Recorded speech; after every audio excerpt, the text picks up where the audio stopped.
छत्रपती संभाजीनगरमधून एक मोठी बातमी समोर येते। पैठणमध्ये झालेल्या खळबळजनक हत्येचा छडा लावण्यात ग्रामीण पोलिसांना यश आलंय। पैठणमध्ये पोलिसांनी सिंघम स्टाईल कामगिरी केली आहे। अवघ्या 48 तासात सागर केसापुरे नावाच्या आरोपीला अटक करण्यात आले। छत्रपती संभाजीनगर पैठण तालुक्यातील गोदावरी नदीच्या पुलाखाली 2 दिवसांपूर्वी एक मृतदेह सापडला होता। या घटनेनं संपूर्ण जिल्हा हादरला होता। कोणताही ठोस पुरावा नसताना छत्रपती संभाजीनगर ग्रामीण पोलिसांनी या प्रकरणाचा तपास हाती घेतला। तपासाची सूत्र वेगाने हलवत पोलिसांनी संशयित सागर केसापुरे याला ताब्यात घेतलं। त्यानंतर पोलिसांच्या चौकशी दरम्यान आरोपी सागरनं खुनाची कबुली दिली। गोणीमध्ये बांधलेल्या अवस्थेत मृतदेह आढळून आला तर काय प्रकार आहे?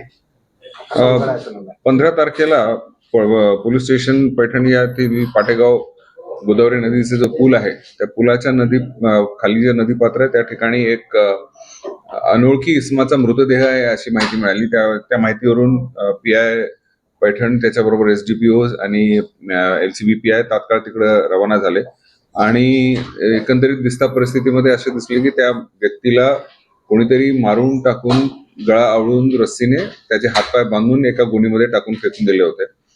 त्या अनुषंगाने CR नंबर 440/25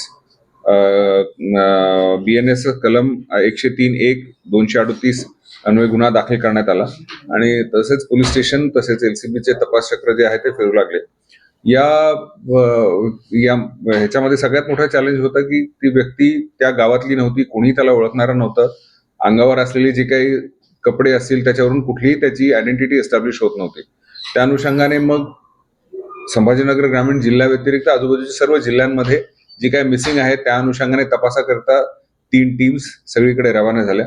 त्याच दरम्यान शेगाव पोलीस स्टेशन अहिल्यानगरमध्ये तिथं माहिती घेत असता आमचे बहुरे कॉन्स्टेबल आहे त्यांनी पोलीस स्टेशनच्या सबजेलमध्ये एक मर्डरचा आरोपी होता त्याला सहज दाखवलं त्याचा फोटो त्या डेड बॉडीचा। त्यांनी त्याला ओळखलं।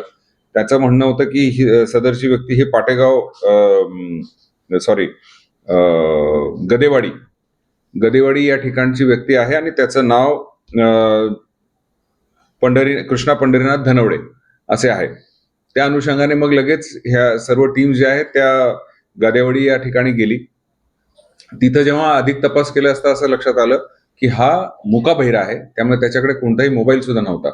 तो मोठा सगळ्यात दुसरा चॅलेंज होता, परंतु आमची टीम बिलकुल मागे लागून त्याचे सगळे नातेवाईक शेजारी पाजाऱ्या बरोबर विचारपूस करत होते आणि त्या दरम्यान ही माहिती मिळाली की हा जो मयत व्यक्ती आहे ह्याला 3 बायका होत्या। तिन्ही बायका त्याच्या त्रासाला सोडून पळून गेल्या होत्या। हा दारुड्या होता।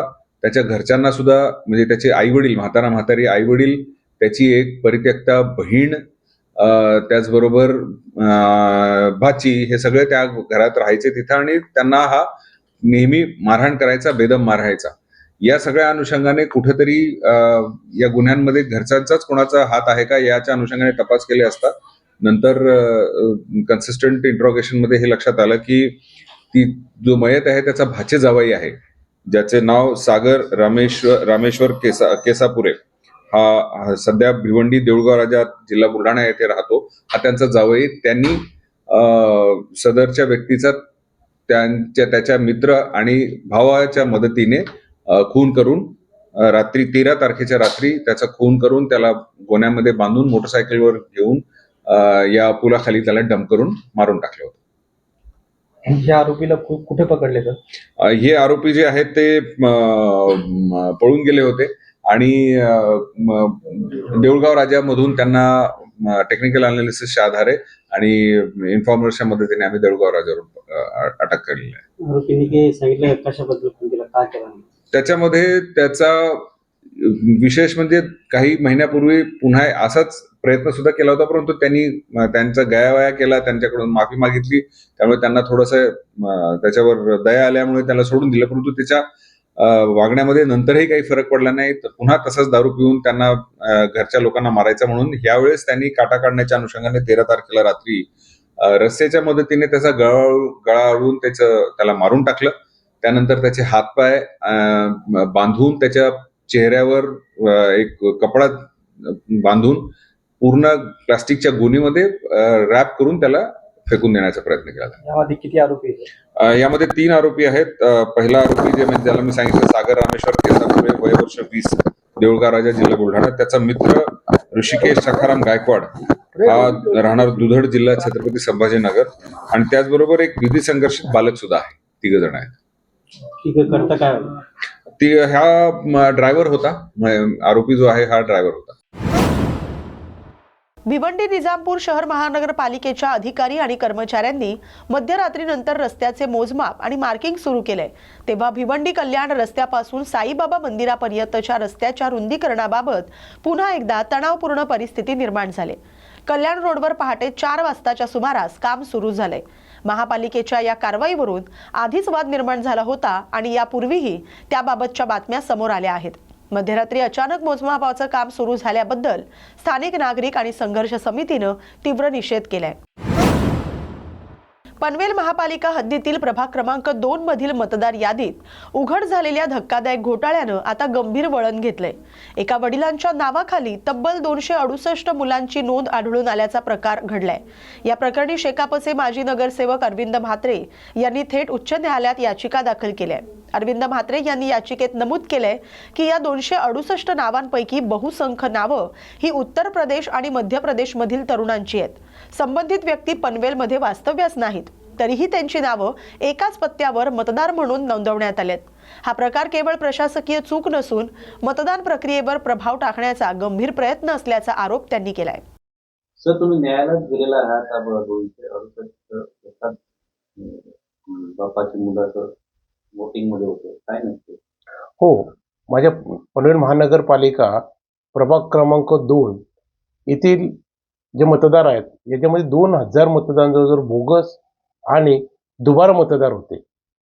या मतदारांच्या विरोधात मी पहिले हरकती घेतल्या होत्या, परंतु त्या हरकती आता ज्या नवीन मतदार याद्या आल्यात त्याच्यामध्ये कुठेही बदल झालेलं मला काय दिसलं नाही. म्हणून मी पुन्हा याच्यावर अभ्यास करून माझ्या वकील साहेब यांच्याद्वारे मी मुंबई हायकोर्टात याचिका दाखल केलेल्या आहे आणि याला पार्टी निवडणूक अधिकारी आणि पनवेल महानगरपालिकेचे आयुक्त यांच्यावर मी दाखल केलेले आहे. तुम्ही पाहू शकता. पुढे काय सांगितलेलं आहे कोर्टाने? कोर्ट आता सोमवारी मला हे देणार आहे डेट. जवळ 27 तारखेच्या आत निवडणूक अधिकाऱ्यांनी जाहीर केलेले आहेत का मतदार याद्यामध्ये जे काय फेरबदल असतील किंवा कुठेशी दोष निर्मिती असेल, जिथे बोगस कुठे झालेले असतील, या संदर्भातचं निवडणूक अधिकाऱ्यांनी जी निवडणूक घोषणा करण्यावेळी सांगितलं होतं त्याप्रमाणे 27 तारखेपर्यंत जर बदल झाला नाही माझ्या मतदार यादीमध्ये तर मी सुप्रीम कोर्टामध्ये जाणार आहे. शिंदखेडा तालुक्यातील वार्शी परिसरात गेल्या काही दिवसांपासून बिबट्यानं धुमाकूळ घातल्यानं शेतकरी आणि नागरिकांमध्ये भीतीचं वातावरण पसरलंय. बिबट्याचा तात्काळ बंदोबस्त करण्यात यावा या मागणीसाठी जिल्हा परिषद माजी सदस्य ललित वारुडे यांच्या नेतृत्वाखाली शेतकऱ्यांनी मुंबई आग्रा राष्ट्रीय महामार्गावर रास्ता रोको आंदोलन केलं. शिंदखेडा तालुक्यातील कमखेडा फाटा इथं हे आंदोलन करण्यात आले. या परिसरात बिबट्याचा अनेक दिवसांपासून वावर असून शेतात कामासाठी जाणं, जनावरं चरण्यासाठी नेणं आणि रात्रीच्या वेळी घराबाहेर पडणं धोकादायक झालंय. वारंवार तक्रारी करूनही बिबट्याचा बंदोबस्त न झाल्यानं शेतकऱ्यांमध्ये तीव्र संताप व्यक्त करण्यात आलाय.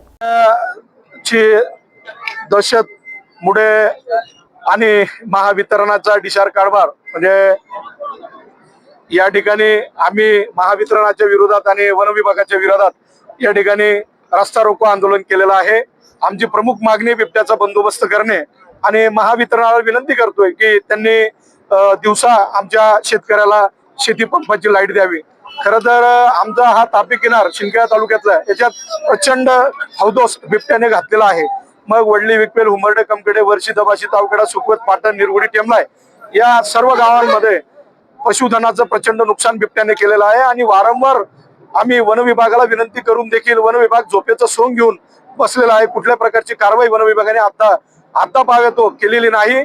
आमचे म्हणणं एकच आहे की बिबट्याचा बंदोबस्त आपण करावा, त्याला जेरबंद करून सुरक्षित ठिकाणी ठेवावं आणि जोवर बिबट्या पकडला जात नाही तोवर आमच्या वीज महामंडळाने कृपया करून शेतकऱ्याला दिवसाची लाईट द्यावी जेणेकरून तो भयमुक्त वातावरणात आपली शेतीची कामं करू शकेल.